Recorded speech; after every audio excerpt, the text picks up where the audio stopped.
Hey, what is up, everybody? Sean here, and continuing on with my personal fitness journey. Just wanted to put together the video for my 4 month recap. It's really something that's taking me by surprise that I've gone this long. I started this journey about 16 weeks ago when I first started my military deployment. I needed something to do to keep me occupied for 6 months, and right now I'm 4 months in, about 2 months left. Honestly, when I started, I thought it'd be one of those projects where I give it a couple weeks and then I would stop and then regret not ever doing it. But right now, I'm really happy that I've made it this far and continuing to push on because if you've watched any of the other videos, there's definitely been a lot of progress. Down about 30 pounds already. I'm lifting a lot more than I've ever done. I'm running faster than I've ever done. So I'm really in the best shape of my life in the most recent time, at least. And I just hit over 40. So it's definitely been worth the effort. With that, we'll go ahead and get started to talk about the reflections of this last month and the entire process overall. All right. So starting off, talk about some of the changes that have been continued on from the previous months. Again, new to all of this health regime, weight loss, strength training. So very much a noob when it comes to that. So when I started, there was some things that I thought would work, and there's things that I didn't really consider until after the fact. And with that, each month there have been a little bit of things that have been changed to improve the process or to get rid of things that weren't necessarily working. So some of the things that have continued are the idea of pushing the failure. So specifically with strength training, I incorporated the idea of having regular sets at a specific amount. So regardless of if I'm talking about the baseline set or the failure sets, that's what I'm calling the two different ones. A baseline set is essentially a set of weights and repetitions where I can do 10 reps before I hit failure. The other one is the failure set where it's more focused on hitting the point where it's more weight and starting off with five being the failure point and pushing until I get to six and then seven, eight, and get to 10. And then using that as part of the progression, that asterisk bullet about what, five down, predictable progression. When I hit 10 reps for that failure set, then I bump the weight up and then I get a higher weight and reset it back down to five.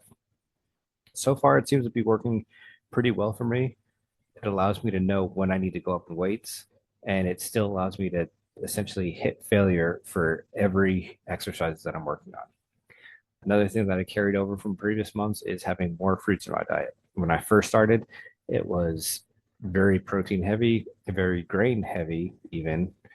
I had some vegetables, but fruits were very minimal. Maybe a banana, maybe some raisins here and there. But I started incorporating fruits into my daily meals on my feasting days. Again, if you're just coming into this video, part of my effort was to incorporate alternate day fasting, 36-hour fast every other day, and then continue to do strength training and cardio to lose weight and build muscle. So on the feasting days, the eating days, eating more fruits because when I started it was very low. Adding more ab work. So into each of the exercises, whether it's strength training or on the cardio days, at least having a couple different sets of sit-ups, scissor kicks, bicycle kicks, all the different types of exercises that'll work the abs. Because the love handles are something I really hate. I've had them forever, still have them. I'm trying to get rid of them so that at least I have, when all that fat is gone, I have something to show off for it. In the past, I had a 2 mile run at each day. So that's why that three is there in green because over the past month, I continued to run every day, but I bumped it up to 3 miles. The reason is because we'll talk about it in a little bit, but one of my goals was to hit 300 miles during this deployment. And doing two, I wasn't quite going to make it, I don't think. So I bumped it up and cut down some of the time considerably. So the bottom two that are bolded, those are things that I specifically added new from month four, or yeah, from the start of month 4 till now. And that is taking creatine daily. I initially started off with a load phase during the 12-day war out here, since I really disrupted my day-to-day exercises routine, my day-to-day eating routines for the alternate day fasting. So I took the opportunity to continue eating every day, and then with that, using that to load up on the creatine, doing the load phase, and then from there, doing a bit of a maintenance. So some people say you need between five, somewhere 3 grams, 5 grams. I've been doing 10 grams a day at breakfast and then at lunch, or what would constitute lunch, even on fasting days, just because I think it helps a little bit more for the mental clarity if you go a little bit above five, especially on days where I'm lacking in sleep. It gives me a little bit more focus, whether that's a mental thing of placebo effect. I haven't had any negative effects by taking five, so or taking 10 versus five. So I've been continuing to do it. And then body fat percent tracking. So previously I was just tracking weight, got a new scale that actually did the electrical impulse stuff, whatever it is. It tracks down your body fat percentage, your body water percentage, all these other fancy things, your BMI, to just get a little bit more fine grained analysis of the progress we had made. When I started this, I had a few goals in mind for the 6 months. The first one, and probably the most important, being getting down to 155. So I'm 5'6". I'm in my 40s now officially. BMI says really the upper limit for being healthy is 155 pounds. So I wanted to at least hit that, potentially go down even further than that. Right now, I'm at 157. So getting really close. I think I'll be able to hit that in the next week or so. The 750-pound club. So that's something that they have here in the environment at the gym where you can do your powerlifting. So your deadlift, your bench press, and your squat. You do your 1 rep max for each of those, and you add up the weight. If it's up to 100 or 750 pounds, you get a t-shirt of it. Actually, right now I'm wearing the shirt for the 500-pound club, which I got, I think it was about a month in to the, maybe about a month and a half into the deployment. When I did that, I got about 565, I think it was a pound. So about, was it 180 pounds away from the next level up to 750 pound. So it's still my goal to hit that. 2 months left, 160 pounds to go from where I was at the 500-pound club. It's going to be tough, but it's something I'm going to push for, which we'll talk about that towards the end of this about potential changes. Hitting the 300-mile club for running. So right now I'm about 270 miles. So that's another one. If I'm running 3 miles a day, it's going to be in the next week or so that I'm going to hit that one and check that one off. 1.5-mile run in less than 11 minutes. I've never really ran that fast my whole life, even when I was young and supposedly in shape. So wanted to be able to hit that level. Right now I'm at 12 minutes and 15 seconds or so. So slowly inching in on that. That might be one that I can hit. Again, with some of the changes that I'm going to do coming up, may focus a little bit more on sprint work, to focus on the speed versus the endurance. I encourage you guys to drop some stuff in the comments on suggestions on how I can finish reaching those final goals, that 1.5 specifically and the 750-pound club. All right, some thoughts here looking back. So part of month 3 onward, after that 12-day war out here, I started taking creatine, and it's the first time I've ever taken creatine.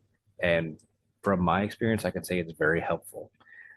I do feel like I can pump out a few more reps, pump out a little bit higher weight, and recovery time between the exercises is a little bit faster.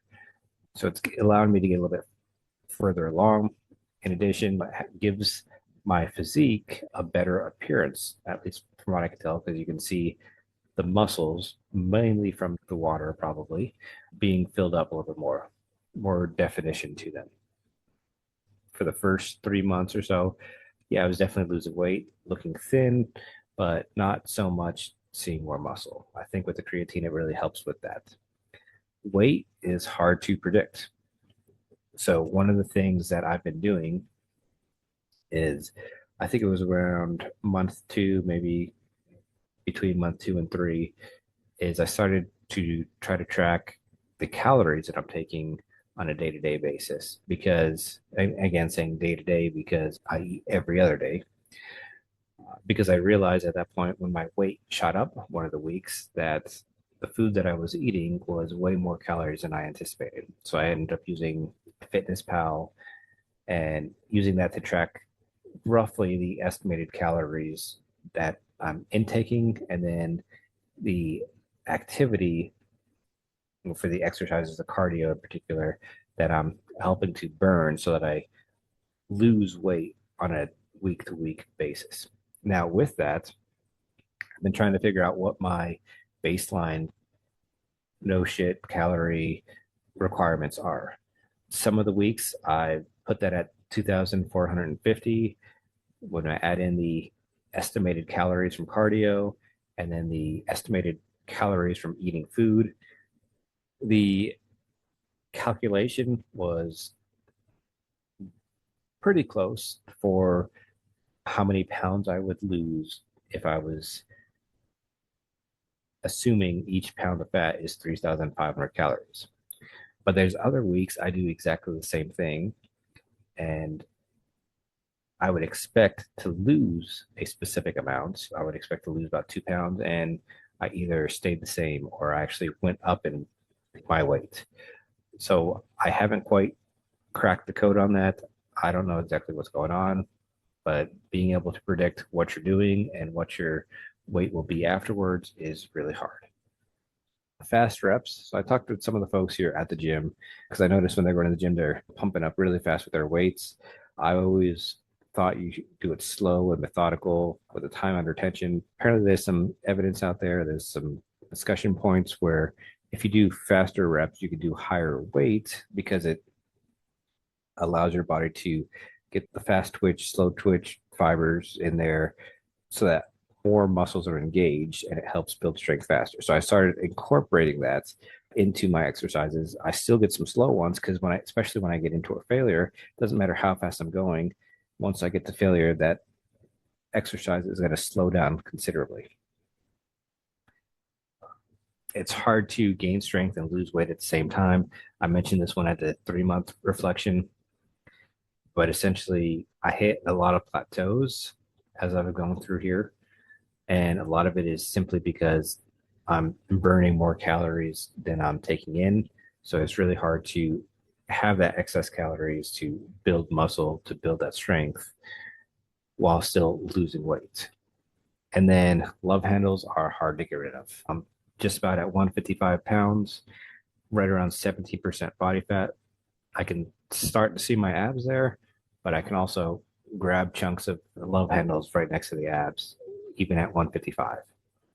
So, just a real quick overview of the exercises. If you've seen my weekly recaps, you're familiar with most of these here. But essentially, because these graphs were getting a little bit excessive, I consolidated some of the weeks when you're talking about week one and doing week five. So that's 4 weeks apart. Week 5 to 9, that's 4 weeks apart. And then the last four there are basically a couple weeks in a row because week 13 was the last month checkpoint, essentially 4 weeks apart. And then the last 3 weeks here within that month. In general, everything is going in an upward motion. Down in the bottom left with the power lift volume, you can see that there's a drop at this last week here. I encourage you to look at the week 16 recap video for the explanation, but essentially, because I upped the weight for all the exercises, and when I upped the weight, I dropped the reps. The calculation I'm using for volume here is the weight times the reps times the sets. And by dropping the reps considerably, it dropped off the total volume. Even though I'm technically doing more work, more weight, and making progress.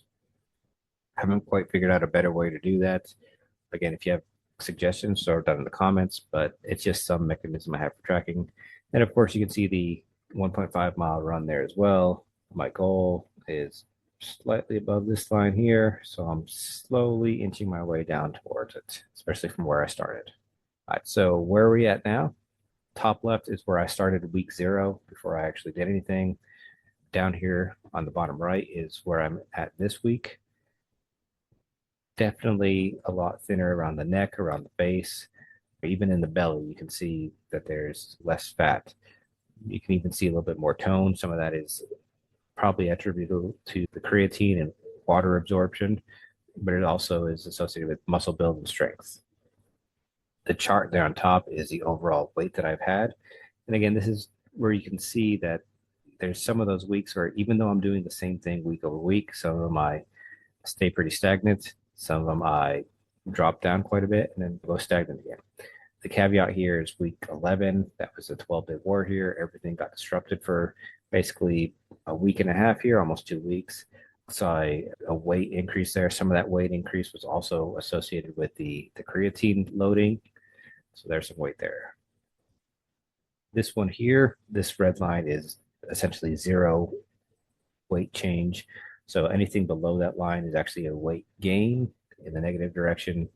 But you can see it's these weird spikes where it'll go from some days I'm losing weight, some days or some weeks, I guess I should say, I'm losing weight, some I'm gaining a little bit, some I'm staying pretty static.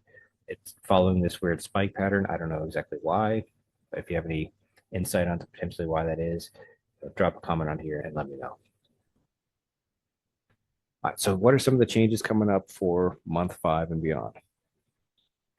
As I hit my goal for weight, I'm going to start shifting from weight loss to muscle gain.